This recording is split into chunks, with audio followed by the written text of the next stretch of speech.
Congratulations, I love you. बहुत सारी ऐसी फिल्में हैं जो बहुत सारे खुद ही एक्टर हैं, वो खुद ही अपनी डबिंग कर देते हैं और फिर फिल्में फ्लॉप हो जाती हैं। राइट।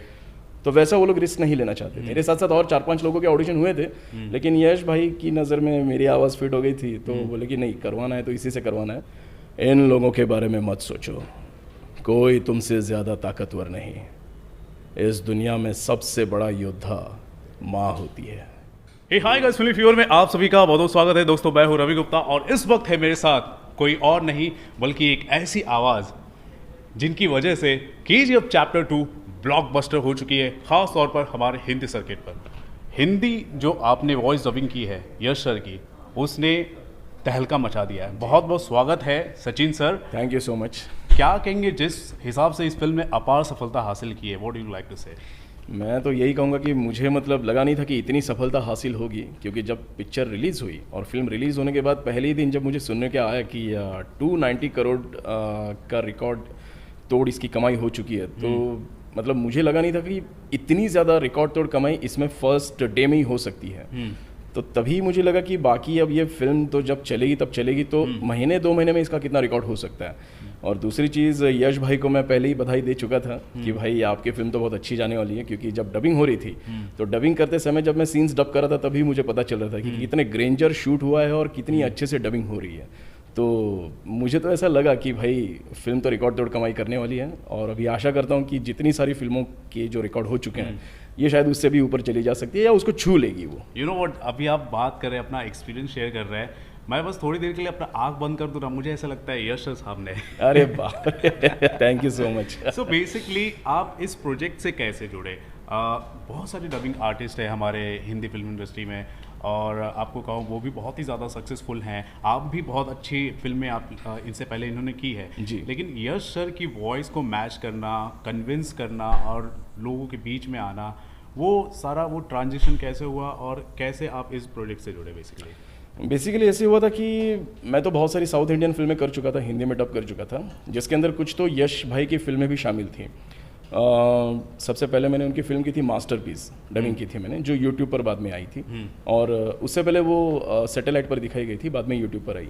फिर उसके बाद मैंने मिस्टर एंड मिसेस रामाचारी और गजपति बाबू एक फिल्म की थी। ये तीनों फिल्में ही ब्लॉकबस्टर रह चुकी हैं कर्नाटका में बेसिकली। जी बिल्कुल। और उसके बाद फिर गुगली एक फिल्म थी, वो भी ब्लॉकबस्टर रह चुकी है। तो ये चारों फिल्मों में आपने आवाज़ दी है। हाँ, जो हम मैंने देख रहे हैं वो आपकी ही आवाज़। लगभग सारी फिल्मों में 7 से 8 फिल्में मैंने यश भाई की डब की।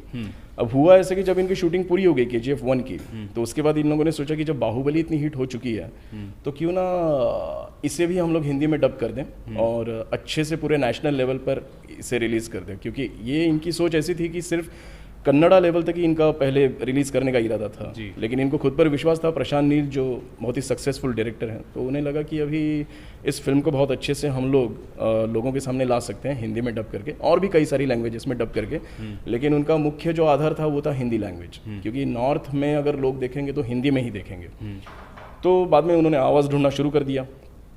उसके बाद अब इन लोगों ने सोचा कि अब किसकी आवाज़ चली जाएगी इसके लिए, तो यश भाई ने खुद ही मेरी फिल्में यूट्यूब पर देखी थी, और यश भाई ने बोला था कि ये जो लड़का है इसकी आवाज़ ज़रा मैं एक बार सुनना चाहता हूँ इस कैरेक्टर के लिए। क्योंकि नॉर्मली मैंने जब डब किया था जो मैंने अभी फिल्मों के नाम लिए, तो उसके अंदर ठीक है, मतलब एक्सप्रेशंस थे, परफॉर्मेंस था, सब कुछ था, लेकिन ये प्रॉपर जो केजीएफ के लिए जो यश भाई, जो रॉकी जो इसमें था, तो रॉकी कैरेक्टर के लिए इनको आवाज़ में डेप्थ चाहिए थी, आवाज़ में थोड़ा सा ठहराव और ये सारी चीज़ें चाहिए थी। रॉकी भाई को आवाज़, यश भाई को आवाज़ मेरी बहुत पसंद आ गई थी, लेकिन वो बोले थे कि एक ऑडिशन के तौर पर हम इसे बुलाते हैं और करवाते हैं। और फिर बाद में मुझे बुलाया गया प्रोडक्शन की तरफ से, ऑडिशन हुआ, ऑडिशन होने के बाद फिर बुलाया ऑडिशन के लिए। आप बैंगलोर गए थे? नहीं, बैंगलोर नहीं गया था। फर्स्ट में सब कुछ इधर ही हुआ था, और सेकंड की जो डब थी वो पूरी बैंगलोर में हुई थी। तो ऑडिशन हुआ, ऑडिशन के बाद मुझे बुलाया गया एक बार, उन्हें अच्छा लगा। फिर उन्होंने सोचा कि और 2 सीन करवा लेते हैं, क्योंकि पहला सीन था वो थोड़ा फाइट सीन था, एक्शन सीन था, डायलॉग्स बहुत हाई थे। बाद में बोला कि ये स्लो में कैसे बोलता है देखते हैं, फिर इसका थोड़ा सा रोमांटिक टच देखते हैं वो कैसा जाता है। तो 2-3 बार तो मेरे ऑडिशन हुए, और यश भाई बोले कि भाई इसी से करवा लेते हैं। मेरे साथ साथ और 4-5 लोगों के ऑडिशन हुए थे, लेकिन यश भाई की नज़र में मेरी आवाज़ फिट हो गई थी, तो बोले कि नहीं, करवाना है तो इसी से करवाना है, बाकी हम लोग इसके ऊपर मेहनत कर लेंगे। और इस तरह से फिर केजीएफ 1 की डब स्टार्ट हो गई। इसका बाप मेरा ससुरा, मैं तुम्हारा जीजा तेरी बहन की, अच्छे से ख्याल रखना। वो मॉड्यूलेशन को आपने कैसे पकड़ा सर? बेसिकली उनका जो एटीट्यूड है, of course you are a dubbing artist, लेकिन कहीं ना कहीं आपने कुछ रिसर्च किया होगा और पहले तो आपने इनकी फिल्म में डब की होंगी, लेकिन उसके बावजूद केजीएफ एक नया वर्स है, नई दुनिया है, उसके अंदर खुद डूब जाना और डूबते हुए उस कैरेक्टर को अख्तियार करना, वो कैसे आपने किया सर? शुरू के पहले दिन तो मैंने मतलब डब स्टार्ट होने से पहले मुझे 2 बार तो बिठा के फिल्म दिखाई गई। सबसे पहले तो उन्होंने कहा कि देखो सचिन, ये इस तरह का कैरेक्टर है, इस तरह से ठहराव से बोलता है और इतना डेप्थ में बोलता है, सारी चीज़ें थी।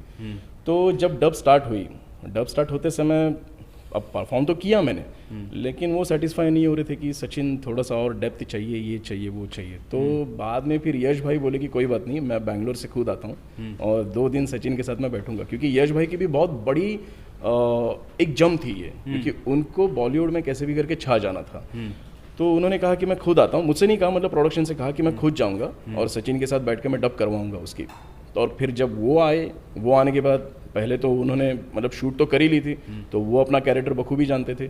अब उनको वो डबिंग में उतारना था, तो कन्नड़ा डबिंग तो वो कर चुके थे, हिंदी में वो चाहते थे कि सचिन भी वैसा ही करे।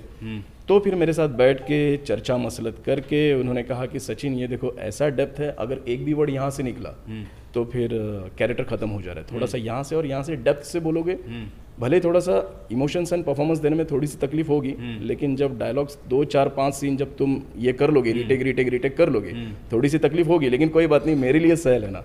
तो मैं बोला अरे कोई बात नहीं, जब इतनी बड़ी मैं फिल्म कर रहा हूँ तो मैं भी मेहनत करने के लिए तैयार हूँ। और फिर 1-2 सीन करने के बाद फिर मुझे भी आदत हो गई और इस तरह से वो कैरेक्टर हमने पकड़ लेने के बाद फिर आगे के सीन हम लोग करते चले गए। और फिर जो शुरुआती सीन जो डब हुए थे वो थोड़े नॉर्मल हल्के से हुए थे, तो फिर बोले कि अभी तेरे अंदर कैरेक्टर बैठ चुका है, तो वापस हम लोग पहले जो 2 सीन हैं तो वो भी उसी मूड में हम डब करेंगे। और इस तरह से ये फिल्म अच्छे से निकल गई। यानी यश सर खुद आए, आपको समझाए, पर्सनली आपके साथ टाइम स्पेंड किया उन्होंने, और ये इस हिसाब से डबिंग हुई। जी बिल्कुल। यानी वो जो डायलॉग हम सुनते हैं कि कॉन्ग्रेचुलेशंस, आई लव यू, या फिर माँ से बड़ी योद्धा कोई नहीं। सर 2 लाइन हो जाए, केजीएफ 1 का है ये डायलॉग। केजीएफ 1 के कॉन्ग्रेचुलेशंस, आई लव यू, ये एक लाइन थी। एक्चुअली वो डायलॉग मैं भूल चुका हूँ, ठीक है। माँ का डायलॉग मुझे याद है। 8 जूते पॉलिश करने पर मुझे 1 पाँव मिलता था, थाली से ज़्यादा नीचे गिरा कर खाने वालों के बीच, मिट्टी पर गिरे पाँव के लिए जब तुम इतना तरस रही हो तो तुम्हारी मजबूरी मैं समझ सकता हूँ। स्वार्थ के पीछे भागने वाली ये दुनिया किसी के लिए भी नहीं रुकती, हमें खुद रोकना पड़ता है। इन लोगों के बारे में मत सोचो, कोई तुमसे ज़्यादा ताकतवर नहीं, इस दुनिया में सबसे बड़ा योद्धा माँ होती है। ये अमेजिंग। मैं आपको बता दूं, पर्सनली जब मैंने फिल्म में ये डायलॉग सुना था ना सर, बहुत ही ज़्यादा मैं खुद इमोशनल हो गया था और मैंने ठान लिया था इस फिल्म को हम बहुत अच्छे से प्रमोट करेंगे, क्योंकि ये फिल्म डिजर्व करती है और इसका क्राफ्ट भी बहुत अच्छा था। बिल्कुल, क्राफ्ट बहुत अच्छा था इसका। अभी आप केजीएफ चैप्टर 2 में जो आए, तो आपको ऐसा लग रहा होगा कि हाँ केजीएफ चैप्टर 1 बहुत अच्छा हिट हो गया है, तो चैप्टर 2 में आपको कहीं डर था कि आवाज़ भी रिप्लेस किए जाते हैं आजकल? जी बिल्कुल। तो क्या हुआ उसके बारे में, चैप्टर 2 के बारे में बताइए। अभी चैप्टर 1 और चैप्टर 2 के बीच में एक बार मैं यश भाई से मिला था, मैं बैंगलोर अपने काम से गया था और यश भाई को मैंने पूछा कि आपसे मुलाकात हो सकती है क्या, तो वो बोले ठीक है आ जा, मैं जहाँ पे रुका हूँ। तो जब उनके साथ पर्सनली मीटिंग की मैंने, तो उसमें उन्होंने कहा कि भाई पार्ट 2 जो है वो डब मैं करना चाहता हूँ, तो मुझे मतलब अभी थोड़ा सा मैं अपनी हिंदी पर काम कर रहा हूँ, क्योंकि मेरी हिंदी में थोड़ा सा कन्नड़ा टच आ रहा है। तो साथ में उनकी वाइफ भी थी उनके साथ सपोर्ट में, तो उन्होंने राधिका मैम, तो राधिका मैम ने कहा था कि मैं सपोर्ट करूँगी हिंदी सिखाने के लिए इनको। लेकिन जाहिर सी बात है यश भाई बहुत ही बिजी हैं और चैप्टर 2 के प्रमोशन और चैप्टर 2 के शूट में इतने ज़्यादा बिजी थे कि उनको वर्क करने का वो समय नहीं मिला। तो उन्होंने कहा था कि भाई मैं करना चाहता हूँ, हम मिल बांट के काम करेंगे। मैं बोला भाई कोई प्रॉब्लम नहीं है, ऐसा कुछ नहीं है, अगर आपको कोई ज़रूरत पड़े तो मैं आके आपको डायलॉग्स वगैरह सारे बता दूंगा कैसे क्या होते हैं, किस तरह से फ्लो में बोलने हैं, क्योंकि आपने जब मेरी इतनी मेहनत की है मेरे लिए, तो मैं भी जाहिर सी बात है आपके लिए मेहनत करूँगा मैं आके। तो उसको बहुत अच्छा लगा उनको, वो बोले कि ठीक है अपन बात करेंगे उसके ऊपर।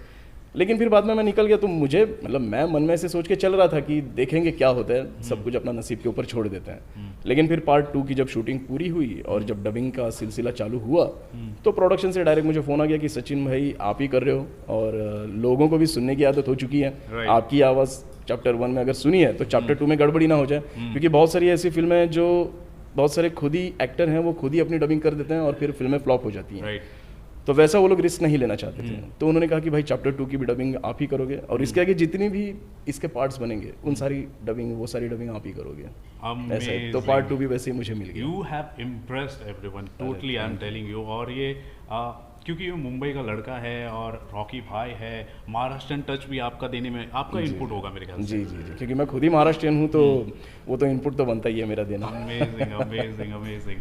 तो अब बेसिकली क्या कहेंगे जिस हिसाब से फैंस हैं अभी, यश सर के जो फैंस हैं उनको अंतम्माज हम प्यार से बोलते हैं। अच्छा अच्छा। उनको आप क्या कहना चाहते हैं? उन्होंने जिस हिसाब से प्रमोशन किया है, जिस हिसाब से फिल्म को प्यार दिया, पूरी दुनिया अब रॉकी भाई की टेरिटरी बनती जा रही है जी, क्या कहेंगे?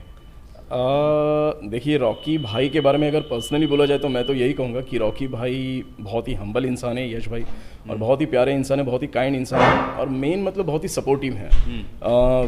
उनके जैसा इंसान तो मैंने अब तक देखा नहीं है अगर वाकई बोला जाए तो, क्योंकि इतनी ऊपर की लेवल हासिल करने के बाद इतना डाउन टू अर्थ रहना वो मैंने बहुत ही कम लोगों में देखा है।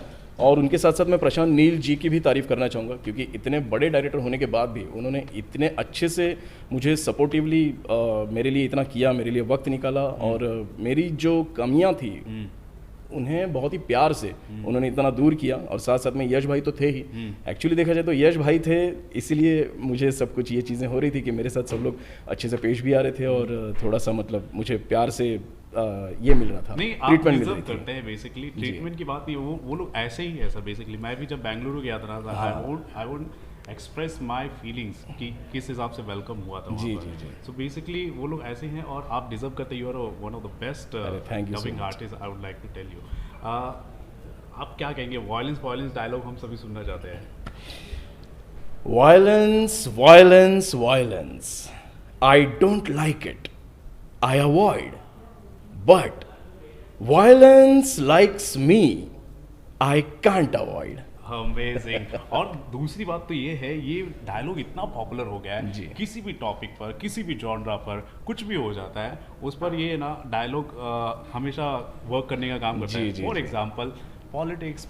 Politics. I don't like politics but politics likes Indian cinema, I can't I avoid. can't avoid. या फिर अलग अलग चीजें हाँ, हैं। वैसे ही एक बीच में आ गया था marriage. I Right. don't like it, but Right. my family likes marriage, so I can't avoid. ये सब आ गया था जोक्स होते थे। Amazing Yeah. मतलब फिल्म जो है समाज का आईना होती ही है, जी। लेकिन फिल्म जो है ट्रेंड्स भी क्रिएट करने का काम करती है। जी सब जी जी, basically। बिल्कुल। थैंक यू सो मच, आपने अपना बिजी शेड्यूल देकर मुझे इंटरव्यू दिया। बेसिकली दोस्तों लंच टाइम चल रहा है और लंच टाइम में सर लंच नहीं कर रहे लेकिन मुझे इंटरव्यू दे रहे हैं। It's great thing, thank you so much. Thank you so much. तो गाइस ये थे हमारे साथ सचिन गोले सर, जिन्होंने रॉकी भाई को अपनी आवाज़ दी है। आपको इनका इंटरव्यू, इनकी बातें और इनका डबिंग कितना पसंद आया जरूर बताएं हमारे कमेंट सेक्शन पर, और देखते रहे आपका अपना channel Filmy Fever. This is Ravi Gupta here signing off with the great dubbing artist Sachin Gole. Thank you Ravi भाई, thank you so much. Thank you so much. Violence. I don't like it. I avoid. But violence likes me. I can't avoid.